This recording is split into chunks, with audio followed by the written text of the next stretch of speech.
Dude, I'm just so stressed. It starts out with the whole Mandalay Bay thing, which do we not even really know who's responsible for that in the first place? And then they come back and they're like, oh, you can't have any bump stocks for years. And they don't hold anyone responsible for infringing on our rights for years because of the bump stocks. And then they come back and they say you can't have bump stocks, and everyone comes out of the woodwork with their own bump stocks. Maybe it's just one big bump stock honeypot. I am so stressed. You're stressed? Let me tell you about stress, Josh. I've uncovered a global conspiracy. How about that? What? Dude, what are you even talking about? This country is being, that's high, it's being stuck like a bled pig. And I've got the paper trail to prove it. Just check this out. This is the issue, Josh. Can we talk about the Second Amendment? I would love to talk with you about the Second Amendment. I've been dying to talk with you about the Second Amendment all day. Okay, so here's the issue. Non-compliance. I keep on seeing this over and over again. Don't comply, non-compliance, non-compliance. It's in the comment section everywhere. Everyone's like, I'm not gonna comply. I'm gonna go full boring, bore the third pin. No one can stop me. But what happens if we actually do that, right? Who are we not complying with in the first place? It's the deep state. It's these three-letter agencies that are ungoverned bodies, unelected bodies of people who just like thrive across all presidencies. No one can take them down. That's who we're not complying with. Okay, so what happens when you do that? Well, you get raided. You get raided, Josh. You get raided. And what happens when you get raided? You die or you go to prison. That's it. Those are the only two options. Or you do happen to take down some redcoats with you. But what happens then? Then all the good cops who agreed with you in the first place, they're told he's a cop killer and we need to rally the brotherhood and we need to come around and take him down. And then you get smoked by a bunch of cops who agree with you in the first place. Then there's a whole mass media campaign, that's hot, designed to like make you seem like an extremist or a terrorist or domestic threat. And then no one else wants to step up because they don't want to be branded as like a crazy person either, right? So then what happens, okay? You go to the FFLs and the FFLs are like, you know what, we're not gonna comply either. And then the ATF and all these other three-letter agencies are gonna put more regulations on them or come and raid them and do the same thing to them. So the only thing that they can do is all mass non-comply at the same time too. So what if that happens? And you have all the people and all the FFLs being like, no, not complying. Then they go after the manufacturers. They put taxes on them or they try and shut them down. And what if all the manufacturers are like, hey, we build all the guns, you can't do anything about it, we're gonna stand up against you too. We've got all the people, we've got all the FFLs, you've got all the manufacturers, and they're all standing up and no one can get raided. Then what? Then they go after the banking system and they put pressure on the banks who owe them a favor after the last bailout. And then you combine that with woke culture, which has made all these credit card companies be like, we're not gonna do business with people who sell gun accessories. Then what are they gonna do? You see, this whole non-compliance thing, it doesn't work unless everyone on every level unilaterally at the same time decides we're not gonna comply. That's still hot. But if we don't do that, we all just get picked off one at a time, Josh. One at a time, and on and on and on and on and on. Hold on, Drew. Just one sec. You need to tone it down just a little bit. You're starting to sound kind of like Alex Jones. Let's play devil's advocate, and I just want to touch on another side. For years, I've heard people complain about the health status of the Second Amendment and how we have to call our state representatives when bad legislation is introduced. Or maybe you have to donate your money to whatever cause because they're going to sue the federal government when those state or federal officials start to overstep their constitutional agreement to not pass laws against the Second Amendment. Oh, makes me sick. I hate it. You think that you can file a lawsuit with the government against the government and it's going to turn out in your favor? Cowards, all of them, they're bloodsuckers. That's so dumb. I'm sure a lot of you feel the same way.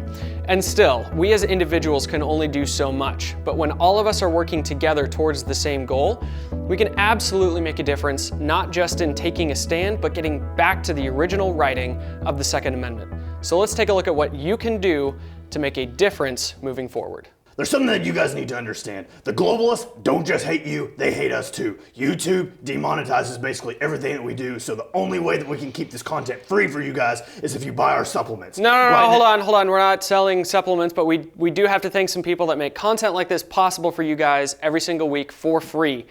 First and foremost, thank you so much, Modlight. If you guys are looking for high power weapon lights or even high power handhelds, that is something that should additionally be protected by the Second Amendment. We'll get onto that later.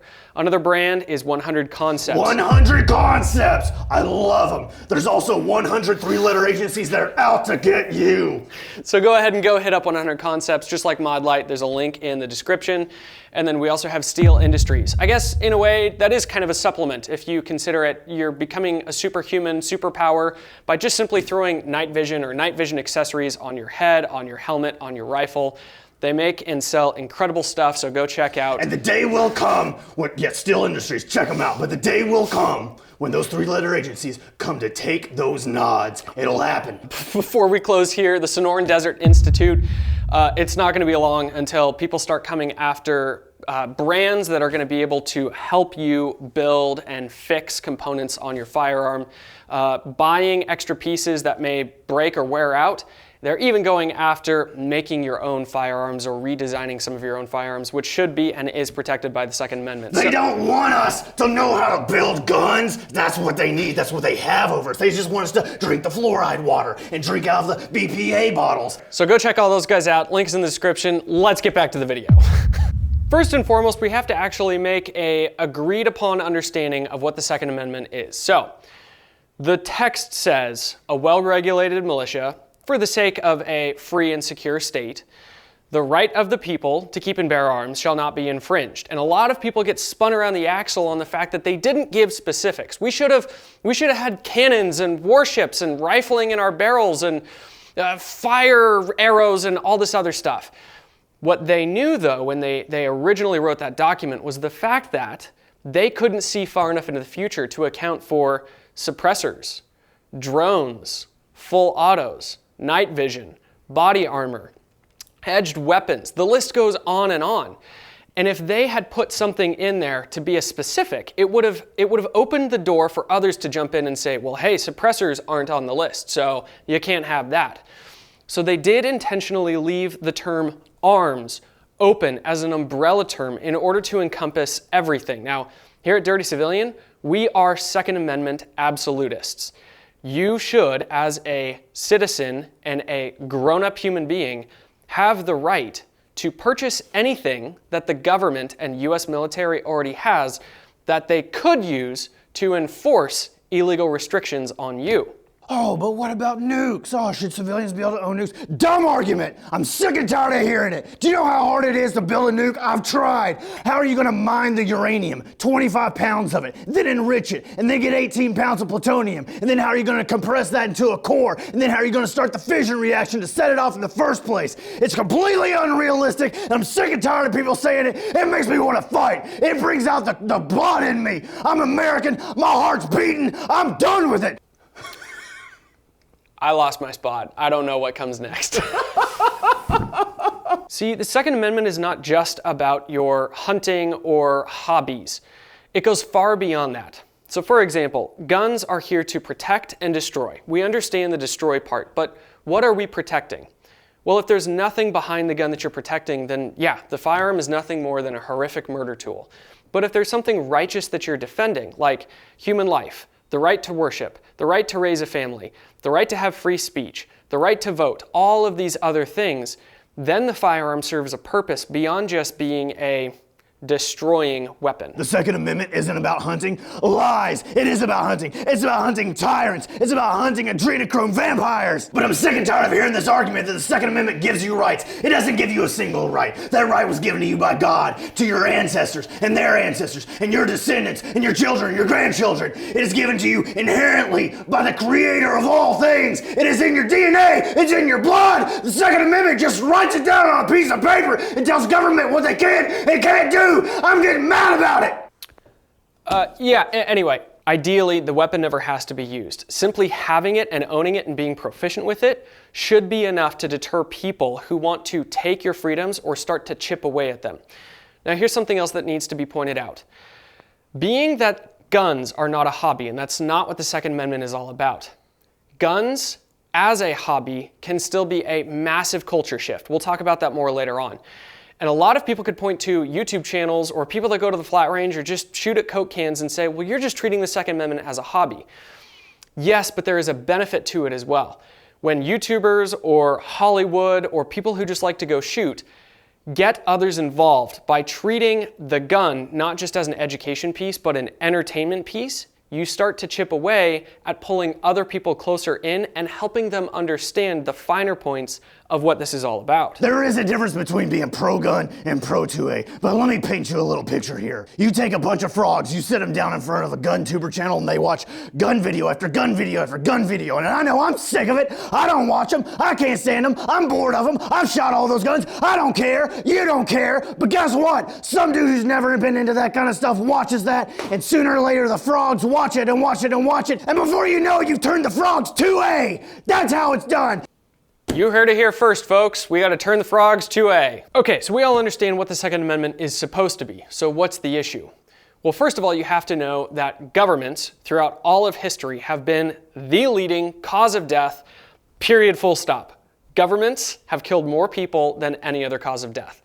That's a very sad and horrific truth, but that's just how it is. Now here in America, the way that we're set up is the common man, the average individual, probably someone just like you watching this video, is supposed to be on top. Your vote is supposed to send someone to the federal, state representative, wherever it is that they're going, and represent you. Here's the problem. The Second Amendment, as well as the First Amendment, is supposed to hold them in check and keep them from overstretching, overreaching, and breaking the laws that keep them representing you. And they inherently don't like the Second Amendment, whether they could say that out loud or not. Then you have the non-elected officials that hold an incredible amount of power. You have a ton of three-letter agencies, and inside of them, people who are not elected. They just hire and fire their buddies, whoever they want. They are there, and they keep running the government and funneling money and doing whatever they want without checks and balances.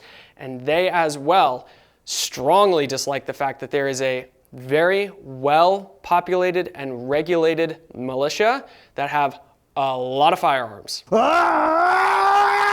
Shadowy three-lettered agencies, the DEA, the FBI, CIA, ATF, NSA, the Rothschilds, the Bilderberg Group, the Clintons, they're all from hell and they're demons trying to drag you down with them, trying to stick you into a system and make you a slave, and the answer to no one.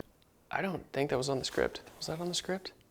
Okay, so the point is, for this reason, a lot of laws and legislation has been introduced that has started to slowly chip away and detract how the founding document was originally set up. So for example, the NFA initially being established. And then we have the 1994 to 2004 assault weapons ban. Or maybe even the fact that 18-year-olds can't carry firearms out in public. Oh, but if we draft them into the military and send them overseas, the government can issue them a live firearm and they can go do atrocious and horrible things that's gonna ruin that 18-year-old's life forever, as well as his family and the next generations, but bring them home and have them carry firearms at here? No, that's not allowed at all. Or recently, how about the ban on bump stocks? Or how about let's just take the ATF as a whole? And then all of this is emboldened by red flag laws. Now, obviously, we do not need to prove to you that our rights are under attack in comparison to how the founding document was originally established. But let's take a look at where we stand today. So in the past 50 years, we really have seen a wild loss in gun rights. On the other hand, the past 15 to 20 years have seen a awesome and radical shift in gun culture. And as everyone knows, politics is downstream of culture. Even still, inside of that, our industry loves to grumble and complain, as a lot of conservatives do, about the status of our nation, where we're headed, and what's going on. That may be because issues sell products. Just take, for example, the common running joke that Obama was the best gun salesman of all time. Stalin took the guns, Mao took the guns, Pol Pot took the guns. When Obama tried to take the guns, we bought more guns than ever before in history. I tell you this, you mark my words, 1776 will commence again if you try and take our firearms. On the other hand, what that does do is we have seen so many people, first-time gun owners, originally just gun owners, turning into Second Amendment advocates. That community and that industry has been booming like crazy. Also, that has been happening where it matters the most, at the younger generation. Now, obviously, guys, there's a couple different ways that we can relay information. We can take the heavy-handed and aggressive delivery on stuff like this. We can also take the cool, calm, and collected, well-thought-out concepts. Now, when we are relaying this information to the youth, we have to meet them where they are because, again, politics is downstream of culture. So where is the next generation? Playing video games. They're not watching sports anymore. Watching YouTube. They're not watching sitcoms anymore. They may not be out in the parks playing Frisbee, but they are getting together for LAN parties? I don't know. I was homeschooled. I didn't do any of that stuff.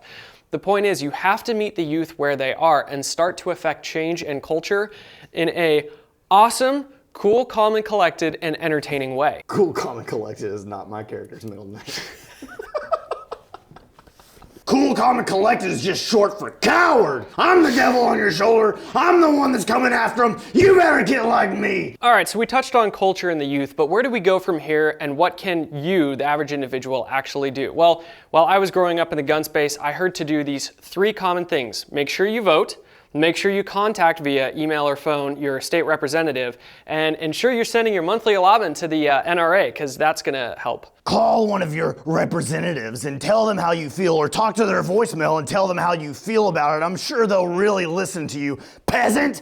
That's what they think you are. You're scum to them. I'm sure that'll work well. Or just send your money off to the NRA, because they'll keep you free while they funnel your money to all their executives and get rich while they keep laws on the books to keep themselves employed. Great plan. I'm sure it'll work. Keep doing it. Keep buying the lie. Actually, no, I tend to agree. Just doing those 3 things alone is exactly how we got here.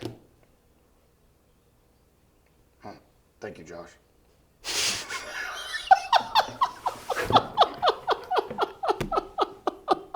All right, so action items. We're gonna take a look at a potential roadmap that we have built, and we're gonna walk through it in a way that you could take it. That's gonna result in negative outcomes, both for you and for the culture and for America and for your children, all the above. We're also gonna take a look at it in a way that you can enact positive change over the course of time. Changing by 1 degree over many, many years gives us a wildly different destination. So the overall picture, you're just an individual and you want to change politics.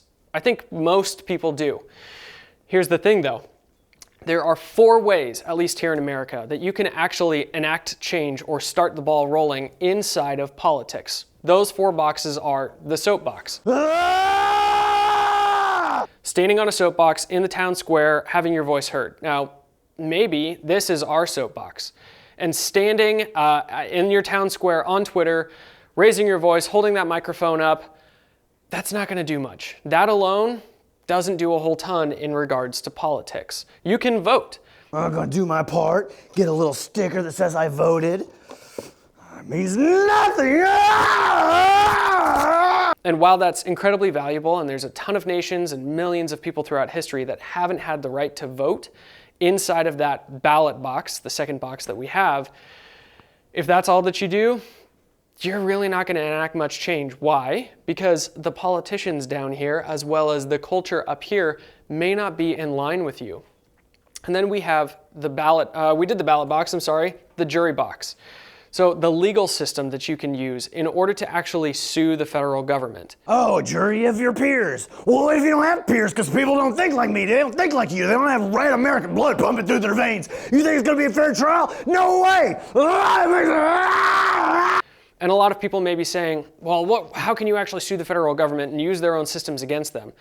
I will say that there have been a ton of Second Amendment advocate brands and companies that will take your money and enact positive change. In the last 20 or 30 years, we now have something like 26 states that have constitutional carry, as opposed to having to go through all of the legal systems just to defend and protect yourself. So that's fantastic. It is not the end-all be-all as a standalone.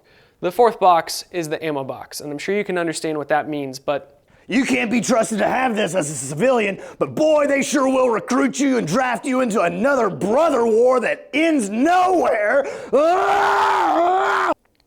If you just jump to the firearm itself and you just decide, I as an individual want to enact politics and I'm going to do something in regards to the Second Amendment and I'm going to go rah-rah crazy and drill that 3rd pin, that is so illegal, that is so outside of the gray zone, that now you are committing a felony, and that's where you start getting knocks on your door at 6 a.m. in the morning.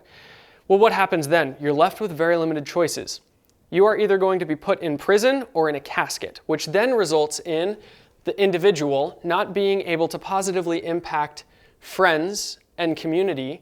You're also going to leave your family one way or another, and you're not going to be able to lead them, help your children if you have some, I hope you do, and teach them how to actually move in this world beyond just the Second Amendment.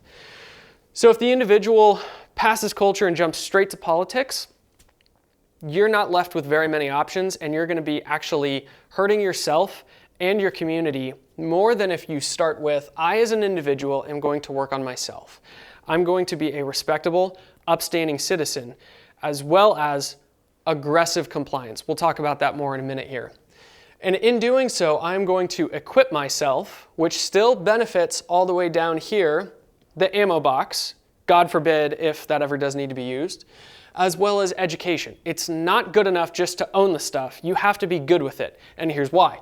When you go to your family or to your friends and you're like, I have $100,000 worth of firearms equipment, and you don't even know how to turn your night vision on. You don't even know if your suppressor is aligned on your barrel properly. You don't even know how to filter water, which isn't a Second Amendment thing, but in a way it kind of is.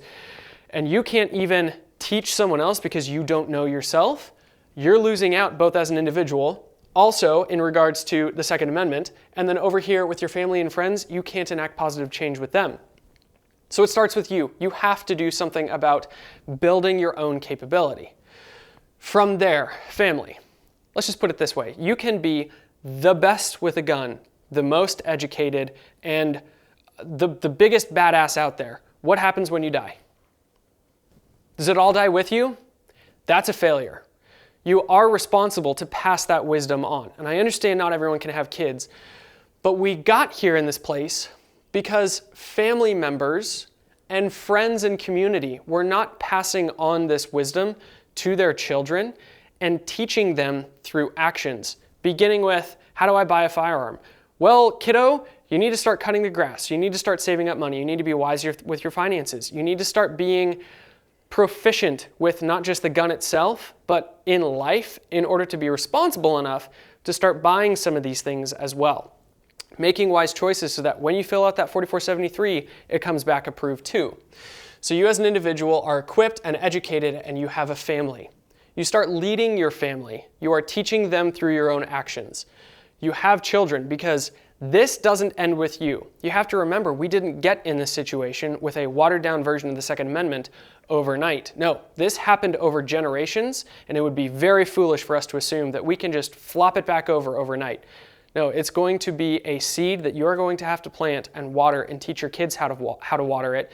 Then it starts to grow, and then their kids can pass it on, and then it starts to grow further and further. This goes beyond just you. That's the superpower the globalists don't want you to know about. The family. That's why they've done everything they can to break down the family. They've crashed the economy so it's more expensive than ever to have kids, even though it's still affordable. Don't be fooled. They've made the adoption process an absolute convoluted, compromised network of just idiocy. I'm a little retarded, but that place is next level. They want to ruin the family because at the end of the day, they know that is what changes culture. That is what will bring their downfall. Just look at the cultural shift that is happening in Europe right now. The Muslims, they don't have to convert anyone. They don't have to evangelize anyone. They just have to outbreed everyone and culture changes. What we have to do is start building strong families, invest in them, love them, care for them, set them up for a good future. And over time, that is how we change things.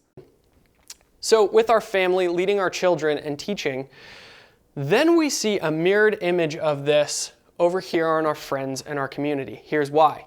Because I can't have a conversation with my wife's friend, who is the wife of my friend, about gun stuff just organically. But my wife can talk to her about it. My kids can talk to their kids about it. Now, after teaching my friends and family, more people can be reached beyond just my own capability. But also, I as an individual can work with my friends in my community. So in 2020, I had a ton of people, I was living in Portland, Oregon, reaching out to me asking about what do I have to do to buy a gun? Why were they coming to me? Because I was open and honest about the fact that I like to shoot guns on the weekend. I like to tinker. I dry fire in the morning. It's a hobby of mine, as well as a passion in regards to the Second Amendment. Being open and honest about it meant that friends and family both came to me, as well as me going to them. It's so much easier if they come to you, by the way. Then you start teaching and educating. You're willing to share this information because, again, you have the equipment and you're well educated. With that information and the equipment, you can take someone shooting with a suppressor. They shoot and then you go, hey, let's pull that suppressor off real quick. They can hear a gun without a can and then they're like, why in the heck are we shooting without a suppressor? Exactly, you inceptioned them. The suppressor itself is not an item that's actually going to harm someone else. It is a hearing protection device. It reduces the flash. It's easier for people to shoot with those guns. And then what starts to happen? Mass aggressive compliance. Here's how that works. A lot of people will say, well, hey, if I go spend $200 on a tax stamp and give that to the ATF, I'm now just funding the ATF and I won't stand for that. Okay, well, the only legal way to acquire a suppressor without then being thrown in prison or a casket like we talked about is to go through the process that the previous generations allowed to happen in the first place.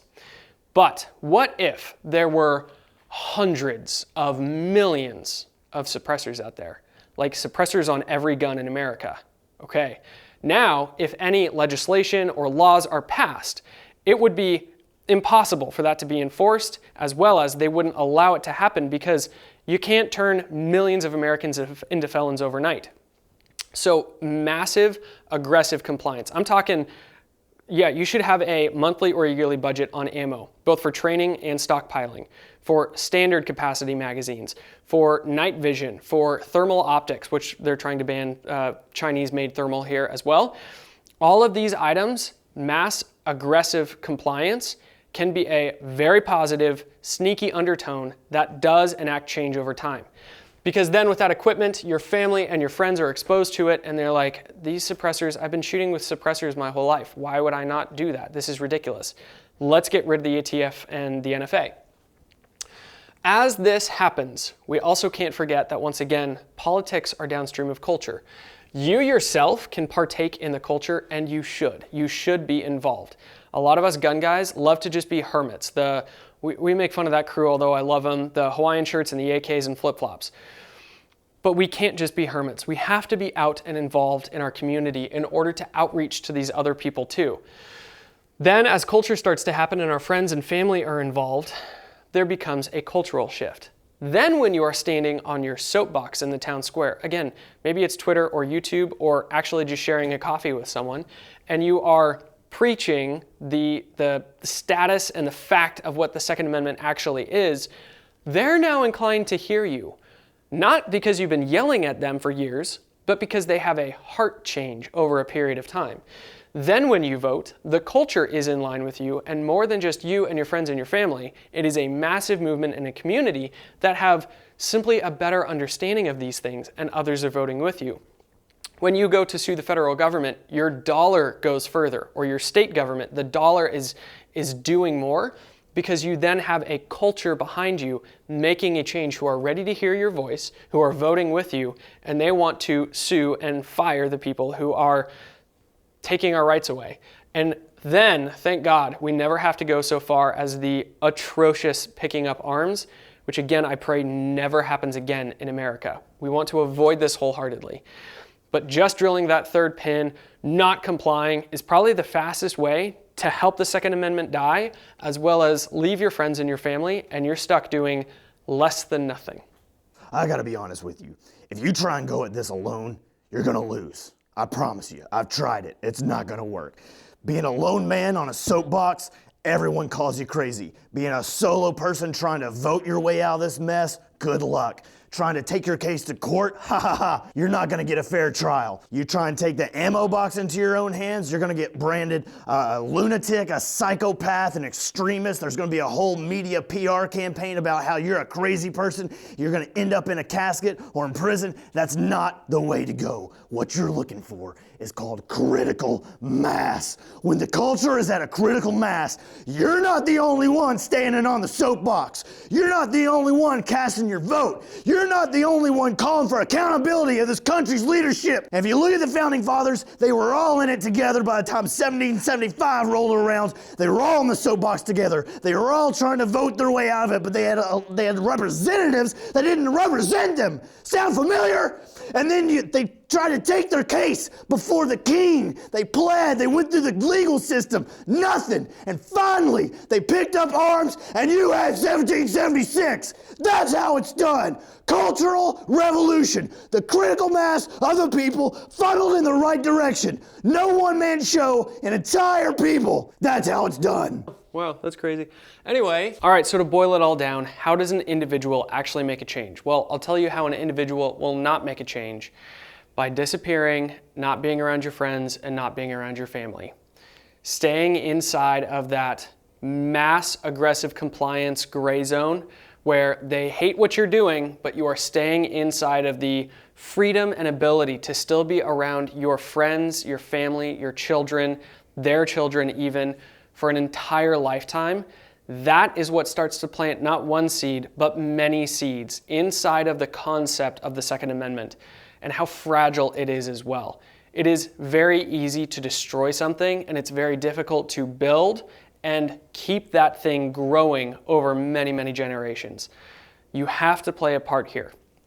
So action items, because I know people love action items. Be careful who you actually send your money to. And I'm not just talking about, donations to Gun Owners of America or the NRA or any of these other brands. I'm also talking about things like know who you're buying stuff from. For example, before this video, we were able to talk to a couple of different companies, one of which being Silencer Shop. Huge thank you to them. And they gave us a breakdown on ways that they are actively working to make a change in order to help and grow the Second Amendment. They would love to be able to sell a ton of suppressors and not have to deal with Form 4s, sending to FFLs, sending to SOTs. And in order to do that kind of thing, to strengthen the Second Amendment, they're sending donations when you spend your money with that kind of brand to these organizations that are suing the federal government. So you're buying an item, you're equipping yourself, you're educating yourself, and you're still funding a better legal system that's going to do something about it. That is a huge win. So be careful with who you actually spend your money with or donate your dollars to. Next, it's not just about getting someone to buy a gun, it's about going one step further and turning that person from just a standard gun owner into a Second Amendment, we don't even have to say advocate, someone who understands what it actually is. Start to educate that person. That's an incredible win. Make sure you are voting. And I know that a lot of people will roll their eyes because we hear that all the time.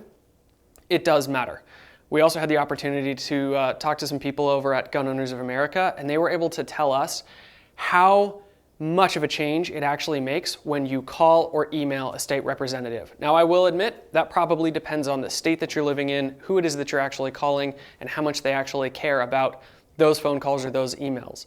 But you have to remember that there are people like Moms Demand Action who are sending a ton of emails and phone calls. And when you don't call, your voice isn't heard in that arena as well. So taking those steps does make a difference. Now, one more thing that you can do that kind of ties between Silencer Shop and then contacting some of your state representatives.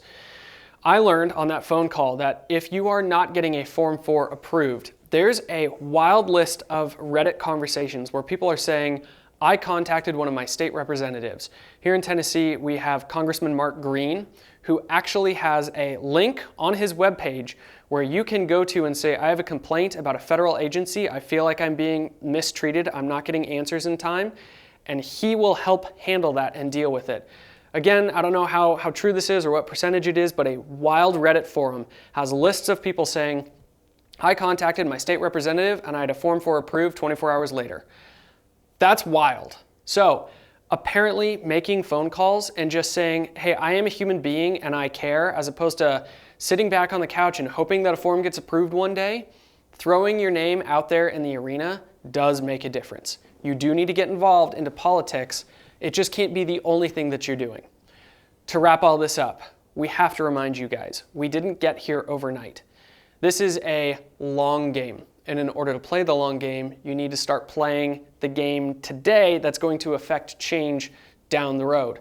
And that begins with your kids, your family, your immediate community. Start making ripple effects that are going to bless, educate, and equip others down the road.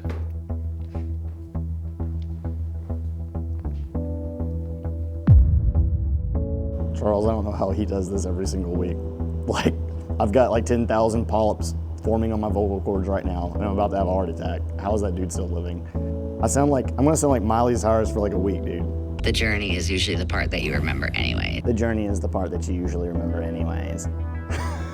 I sound like a sorority girl after pledge week. Like, oh my God, a vocal fry. My dad owns Chevrolet. What does your dad do? My dad has more money than your dad.